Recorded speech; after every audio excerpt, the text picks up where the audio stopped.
Assalamualaikum warahmatullahi wabarakatuh. Halo semua, kembali lagi bersama saya Kayla Novinsky. Nah, di sini saya akan membahas mengenai bab 22 yaitu DNS server Autoris. Nah, di sini terdapat 7 materi. Yang pertama konsep Autoris DNS server, yang kedua clone Debian untuk web server, yang ketiga konfigurasi zona file, yang keempat konfigurasi forwarding file, yang kelima konfigurasi reverse file, yang keenam verify konfigurasi restart server, yang ketujuh pengujian autoritatif DNS server. Nah, di sini kita masuk pada materi yang pertama, yaitu konsep Autoris DNS server. Nah, pada video sebelumnya, saat laptop akan mengakses Facebook.com, laptop itu harus meminta IP-nya ke lokal DNS. Nah, lalu lokal DNS akan meminta IP-nya lagi ke Google. Nah, tetapi pada materi kali ini saya akan menghilangkan request IP ke Google. Jadi, jika laptop ingin mengakses Facebook.com, lokal servernya sudah memiliki IP-nya. Dengan begitu, kita bisa mempersingkat waktu dan juga mempercepat permintaan data ke internet. Nah, di sini kita masuk pada materi yang kedua, yaitu clone Debian untuk web server.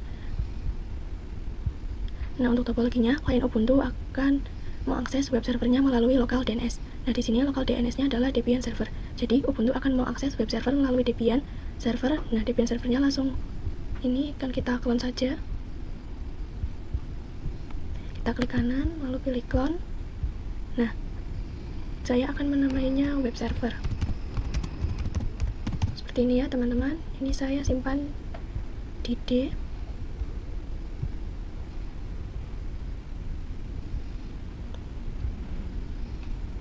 Nah, kalau sudah ini kita tunggu saja. Nah, di sini sudah berhasil di-clone ya, teman-teman. Lalu saya akan login ke web servernya. Nah, kalau sudah, saya akan mengecek IP-nya. Nah, untuk IP-nya yaitu di sini 10.10.10.2 karena ini merupakan hasil calling dari Debian servernya. Jadi, web server itu memiliki IP yang sama dengan Debian server. Sekarang saya akan menggantinya. Ini kita masuk ke root terlebih dahulu. Lalu kita akan buka file konfigurasi jaringannya menggunakan perintah nano /etc/network/interface. Seperti ini, lalu kita enter. Nah, di sini pada bagian addressnya dari web servernya saya ganti menjadi 10.10.10.4. Ini kita ganti saja. Nah, kalau sudah ini kita tekan Ctrl X, Y, lalu enter. Kemudian saya akan jalankan perintah systemctl restart networking seperti ini, lalu kita enter. Nah, di sini kita sudah berhasil merestartnya, lalu kita cek lagi IP-nya. Nah, di sini sudah benar, sudah berubah menjadi 10.10.10.4. Nah, teman-teman, di sini saya akan coba melakukan ping 8.8.8.8 lalu enter. Nah, di sini sudah berhasil ya hasilnya TTL, lalu kemudian saya juga akan ping google.com. Nah, ini hasilnya sama ya, teman-teman, sudah TTL. Nah, kemudian saya akan mengubah hostname-nya. Ini kita menggunakan perintah seperti ini. Saya akan menamainya server 3 Debian. Seperti ini ya, teman-teman. Lalu kita enter. Dan kita cek menggunakan perintah hostname ctl. Lalu kita exit.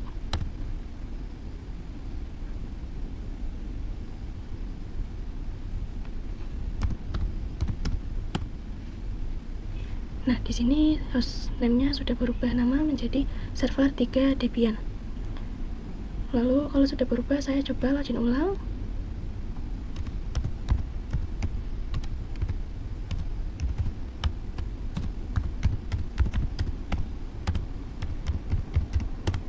Nah, di sini sudah berhasil ya, teman-teman. Teman-teman, di sini kita masuk pada materi yang ketiga, yaitu konfigurasi zona file.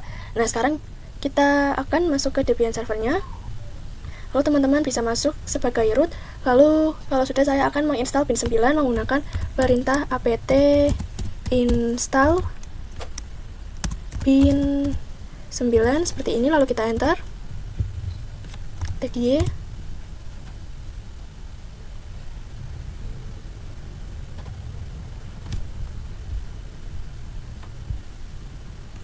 Nah, setelah selesai terinstall, kita masuk ke directory bin dengan menggunakan perintah cd spasi slice etc slice bin, lalu enter. Nah, lalu jalankan perintah ls.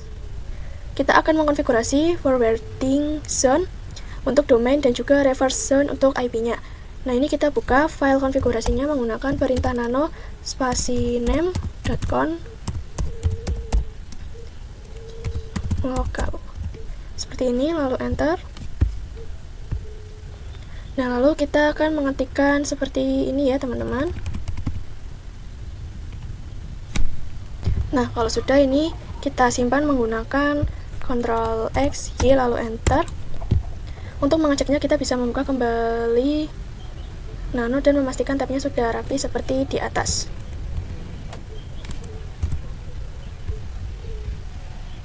Seperti ini ya, teman-teman.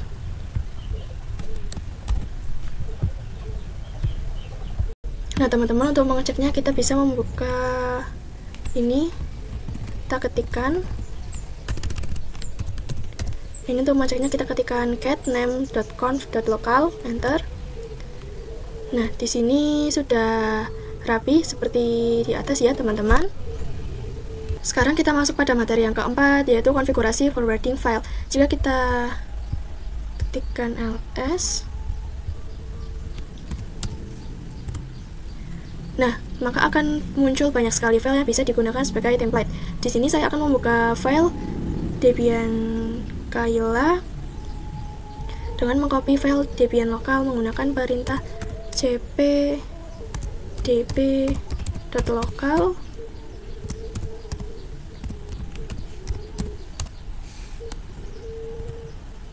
Dan kita cek dengan ls. Nah, di sini sudah ada file db.kayla. Nah, selanjutnya ini kita buka perintah nano spasi db.kayla, lalu enter. Nah, untuk konfigurasinya di sini saya akan mengganti. Ini kita ganti menjadi kayla.com. Lalu untuk rootnya juga sama, ini kita ganti ya. Nah, lalu untuk serialnya kita ganti 5.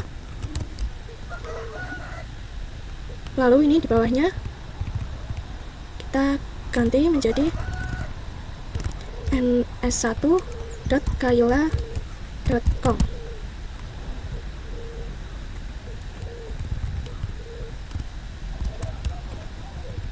Lalu ini IP-nya kita ganti menjadi 10.10.10.2. Kita ganti lagi untuk IP web servernya 10.10.10.4.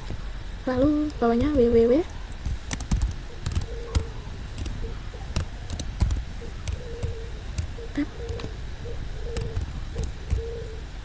Gmail. Lalu tab kayla.com.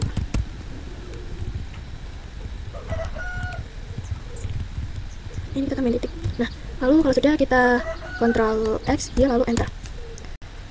Nah, di sini kita sudah berhasil mengkonfigurasi forwarding file. Kita lanjut ke materi yang kelima, yaitu konfigurasi reverse file. Nah, di sini kita ke Debian servernya. Lalu saya akan membuat file db.10 dengan mengcopy file db.127 menggunakan perintah cp spasi db.127 spasi db.10. Lalu kalau sudah, ini kita enter. Dan kita akan buka menggunakan perintah nano spasi db10. Nah, kita akan mengkonfigurasi. Kita ganti nama domainnya menjadi kayla.com. Nah, ini kita tambahkan tanda titik di setiap akhir domain.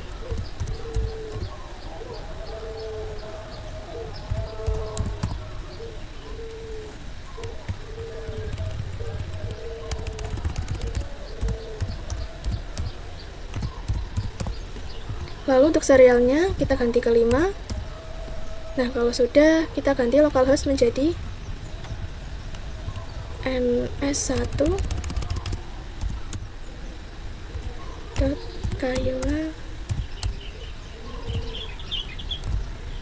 seperti ini. Nah, kita tambahkan PTE record.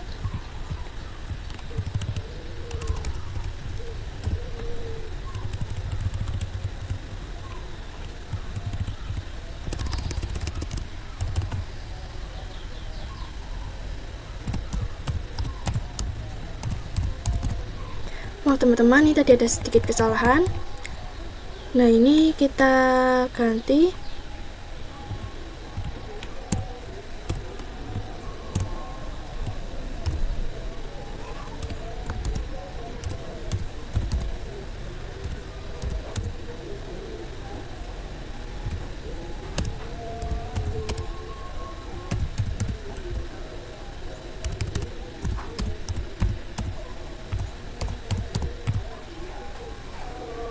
Nah, ini seperti ini ya teman-teman, sudah benar. Lalu kita simpan menggunakan CTRL-X, ya, lalu enter.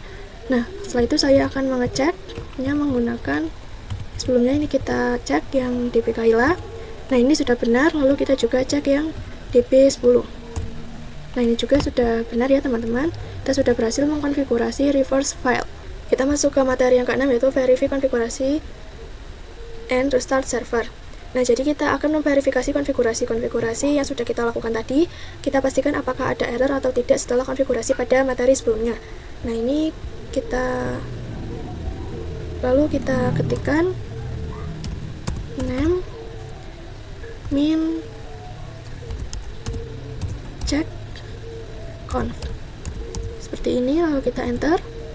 Nah, jika tidak muncul apa-apa, berarti konfigurasi yang sudah kita lakukan yaitu sudah benar. Lalu kita cek zone file.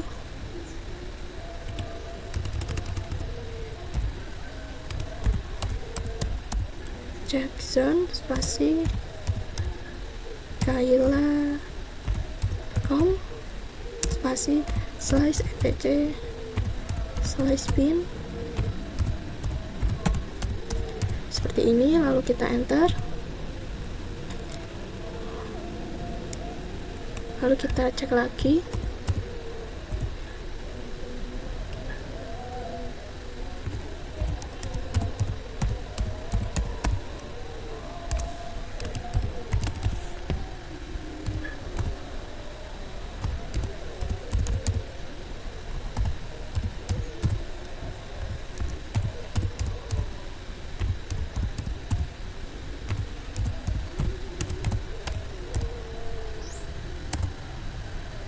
Nah, jika hasilnya semuanya menunjukkan serial 5, maka sudah benar. Selanjutnya kita tinggal merestart dengan perintah system ctl restart bin 9. Nah, di sini sudah berhasil ya teman-teman. Kita sudah mengverify konfigurasi and restart server. Nah, kita masuk pada materi yang terakhir, yaitu pengujian autoritatif DNS server. Nah, pengujian akan dilakukan di Ubuntu Client.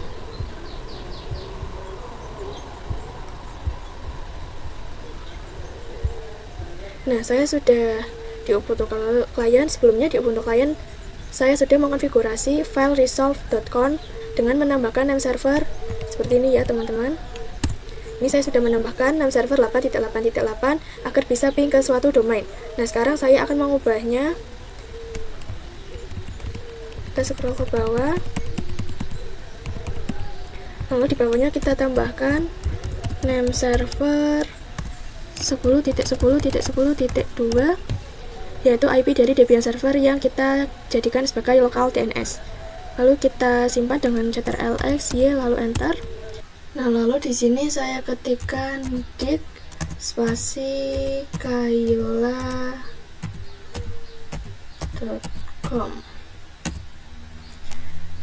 Nah, di sini jika hasilnya berhasil, berarti konfigurasi autoritatif DNS server sudah benar. Nah, sekian pada materi video kali ini. Jangan lupa like, comment, and subscribe ya teman-teman. Sekian, wassalamualaikum warahmatullahi wabarakatuh.